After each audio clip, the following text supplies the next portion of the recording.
esimese ringi rahulikult.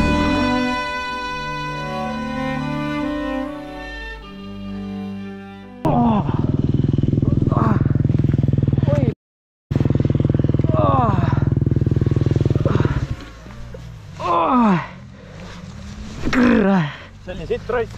See oli väga hull.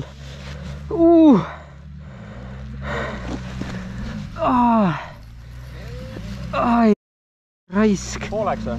Ma ei tea.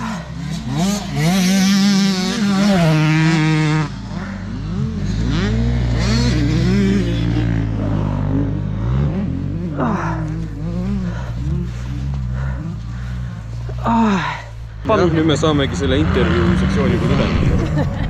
Jutusaade Teimaniga. Jutusaade Teimaniga, jah. Et jutustame tiimi kassiauto liikmetega järjest. Esimesena saime siis kinni Sanderi ja tulime siia kaugele Põhja-Eestisse, et temast üks video teha, aga siin juhtus nii mõndagi. Et kuidas siis käsi on praegusel hetkel? No valutab, et eks peab EMO-st läbi käima ja vaatame, et kõik oleks korras ja terve. No loodame, et nüüd hooajale liiga pikka pausi ei tule või noh, ses suhtes ma ei tea.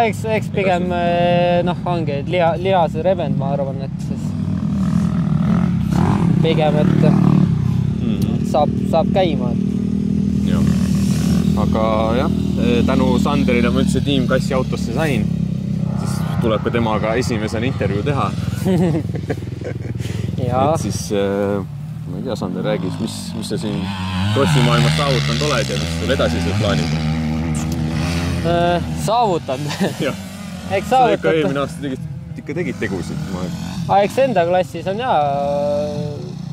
nii mõnigi poodium toodud ja alustasime ikka, nagu me mõlemad kuskilt sealt. Aga no nüüd oleme jõudnud, ütleme siis, 3/4 välja. Et järjest jah, et siin kestvuskrossidel ka, et kiirust eelmine aasta oli, poodiumit tuli, et siis olen jälle klass edasi tõstetud C-klassis. C-klassis, ega ma sain aru, et see ei ole ainult kestvuses, vaid ta nagu MX-liigas pandi ka C-klassis. See MX-liiga kohta ma veel täpselt ei tea, et ma motoföderatsioonist uurisin. Nad ütlesid, et see võistlus, kui esimene võistlus on, et siis nad nii-öelda ala paigutavad. Aga ma ise tean, et tänaseks mul C-klassi nii-öelda sellist kiirust ei ole, et ma võiks sõita seal kuskil top 10. Et ma pigem sõidaks teed ja pusiks seal kuskil top 10. Teeks nii-öelda trenni ja kiirust juurde ja siis võib-olla uuel hooajal läheks klassis edasi. Et tasa, et argu võtame. Nojah, kestvusest oli eelmine hooaeg teine koht. Üldkokkuvõttes oli teine koht, jah, et need kestvused, nagu sa tead, siis mul need liivarajad nagu istuvad paremini, et siis igal pool, kus oli liiv, siis igal pool ma olin poodiumil. Enamus kestvusi rada ongi tegelikult liiv. Jah. Et selles suhtes jah, et... Aga uuel hooajal C-klass siis on 1,5 tundi, jah? Jaa, et ma tegelikult ju kunagi, kui ma täitsa alustasin, siis ma sõitsin ju neid, nii-öelda... mitte ametlikke võistluseid. Siuksed, kuidas öelda, nagu harrastajatele, kus olid 2 tunni sõidud, Ja tegelikult mulle endale nagu sobis see pikem sõit rohkem. Et mul on algul, et kui sul see tunnise sõidu võtad, siis sa nagu kuidagi sõidad ennast kinni ära, aga kui sul on nagu pikem sõit, siis mul nagu kuidagi nagu rohkem avatud või ma ei oska seletada, kuidagi nagu mingi selline lisapower tuleb ja siis ma hakkan alles peale seda 1,5 tundi või tundi on ju siis nautima nii-öelda. Et mul on kuidagi ta niiviisi kujunenud. Okei. No ma ei tea, eelmine aasta oli üle-eelmine aasta Supikrossi see 2 tundi, tead, siis oli küll nii, et esimesed tund aega oli nagu tore, järgmised 0,5 tundi oli juba siuke enam-vähem viimased 0,5 tundi ikka oli päris rõve. Aga see oli muidugi kõva rada, et ma ei tea, kas võib-olla seal mul vist on ta pigem see, et vaata sa no mul on nagu võistlussõidus, vaata, et nagu kohe algul nagu rapsid üle, vaata, sa tõmbad ennast nii kinni, aga kuna sul on vaja nagu edasi sõita, on ju, siis sa pead hakkama leidma nagu sellist kohta, kus nagu puhata ja noh, nii-öelda võhma tekitada. Ja siis ongi, et kui sa oled selle tunni nagu ära sõitnud juba, oled tegelikult suht väsinud, aga sa tead, et sul on kas 1,5 või 2 edasi sõita, et siis sa hakkad nagu teadlikult juba korrigeerima ennast. Sa lihtsalt ümber ennast. Jah, et nii-öelda, eks mul on jah see, et ma ei saa algul käima ja siis pärast ei saa pidama. Et pigem jah, nii, et aga hooaja plaanides ma sain siis aru, et pigem on trenni tegemine, jah. Pigem teeks trenni, jah, et võistlustele nii palju rõhku ei paneks, et eks vaatab siin, kuidas siin selle tiimi bossiga on, et eks ta tahaks mind nii-öelda saada sinna siis ehkki tiimiarvestusse ikka nagu edasi. Et vaatame, mis kokkulepped me saame. Aga suurema rõhu paneks jah trennile, et treeniks võimalikult palju niiviisi, et ei läheks rahalist ressurssi. Et ühesõnaga hästi palju põldudel, mul on kodu kõrval ka on ju rada, kus saab täitsa tasuta sõita ja teeks nagu toimelt sõidutunde, et saaks tsikli tunnetuse paremaks ja sinna saaks edaspidi siis nii-öelda kiirust hakata laduma.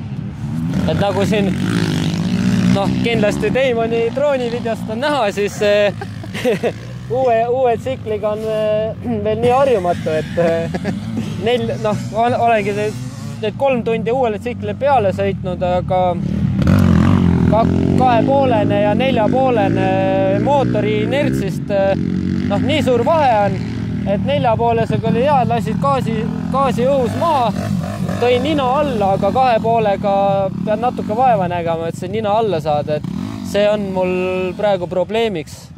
Ja seda tulebki nagu harjutada, et juhtuks sellised inetuid õnnetus. Loodame, et edaspidi nii valusaid õppetunde ei tule. Ja, eks mis see käib asja juurde, et valu hakkab äragi isegi minema. No siis on veel lootust äkki mõni sõiduklipp saada. Okei, hea küll, tsikkel sai tegelikult peale ära lükastada. Oota, aga Sander, kaua sa sõitnud oled? Kollega ma tegelikult ma ei ole kunagi arvutanud.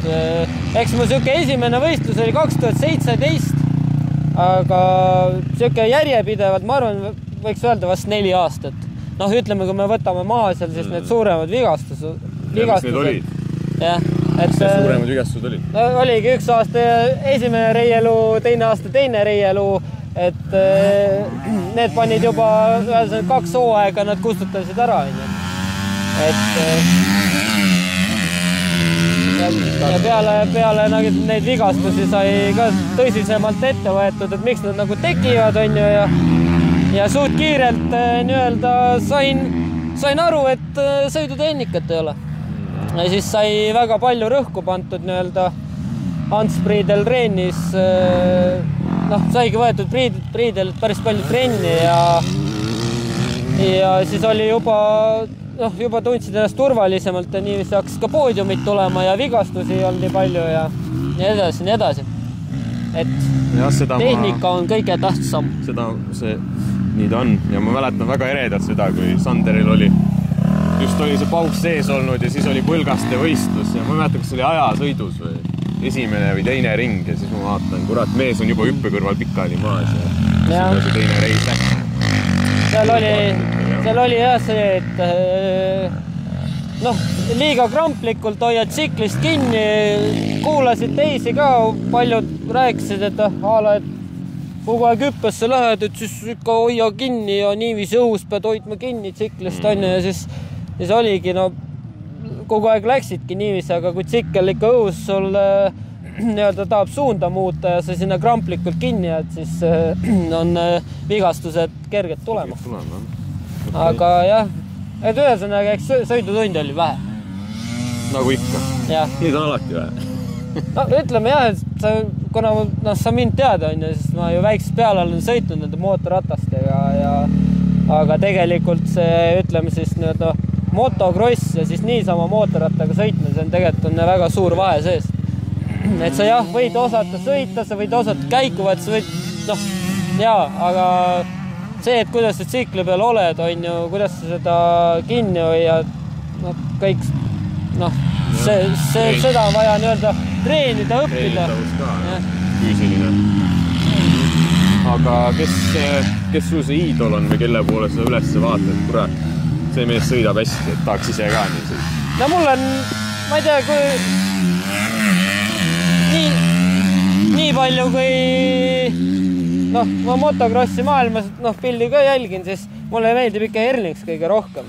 Ja küll ta tegelikult, nüüd tal oli see vigastus, et tal ei ole vigastust. Ja, et ta küll ei sõida praegu seal top 1, 2, 3, nii, aga selles suhtes ma arvan, ta tuleb veel maailmameistriks. Et tal on väga kõva siuke füüsiline põhi all, seda näha, et kuidas mees sõidab katkise õlaga, on ju. See oli jah, kurdi habaluu on pooleks, on ja end sõidab. Sõits poodiumile ka veel. Ja sõits poodiumile ka. Ja see luu oleks poole sõiduga, et see oli kohe esimeses kuradi hüppes hüpati ta see pooleks.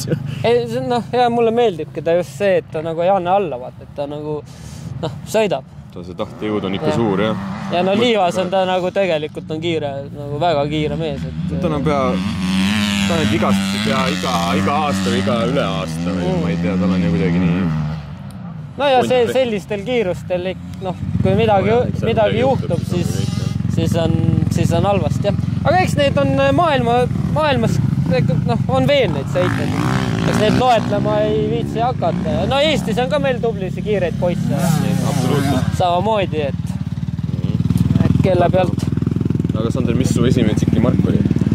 Kuule, mul esimene, ütleme, räägime päris tsiklitest ära. Päris, ja ikka krossi, ka võistu sama. Ärme hakka nendest Hiina junnidest seal rääkima. Ja kui raam pooleks läheb. Tegelikult oli Kawasaki, oli 2,5-ne vana karpakas, ei läinud ta käima, siis ta ei jäänud seisma. Siis tal jäi kaasuus peale. Et see oli paras siuke nui, siis mõtlesid ka, et kurat ei saa ju siukse asjaga sõita. Ega ta lühikest aega oli siuke aastakese vist või nii. Siis sai KTM võetud ja peale seda ma tegelikult olengi, ütleme, Austria pilli peal andnud. Kas KTM kas praegu. Mulle ta nagu sobib kuidagi hästi. Ja rääkisid mulle, et sa läksid nüüd 2,5 peale ja oligi siis see trenni eesmärgil, et siis harjutada sõitmist, et päriselt sõitma õppida. No ja mul alles üks tuttav näitas seda pilti, et kus olid inimesed, on ju, järjest kõhud läks suuremaks, on ju. Et siis mida suurem kõht, seda suurema kubaturgi tsikkel, on ju.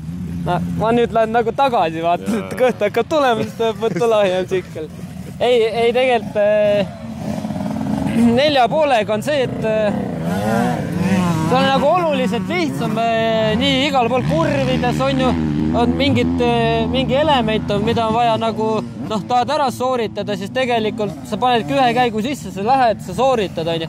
Et 2,5-ga saigi selle eesmärgi ka võetud, et saaks nii-öelda selle käiguvahetuse paremaks, kurvitehnika paremaks, sest et sul tegelikult mootoril ei ole nii palju jõudu, et siin liivast tulla selle 2,5-ga umbes tühi käigul, on ju, et saaks selle baasi alla ja siis tulevikus saaks tagasi liikuda võib-olla võimsama kubatuuri peale tagasi.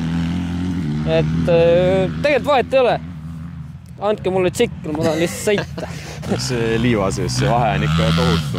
Ma kogu aeg 2,5-ga sõitnud, ükskord sain ka liiva sees 4,5 proovi, mõtlesin jumal hoidku nagu kõva rada sõidaks. Jaa, ei, tegelikult mul nagu 4,5 väga istus selles suhtes, et ma sain taga, ütleme ta tegelikult kõva raja peal oli teda palju, on ju, aga liiva sees on seda, ikka liiva sees sõidad 4,5-ga, et siis kurat saad aru, et see 2,5 ikka võrr. Küll, jah. No jah. Aga ei, saab sõita kõikide tsiklitega. Ma olen isegi siin Sakus 85-sega siin eelmine aasta 3 ringi ära teinud. Täitsa kiiresti. Kiiresti, jah. Nagu püsti pidid siis ikka, jah?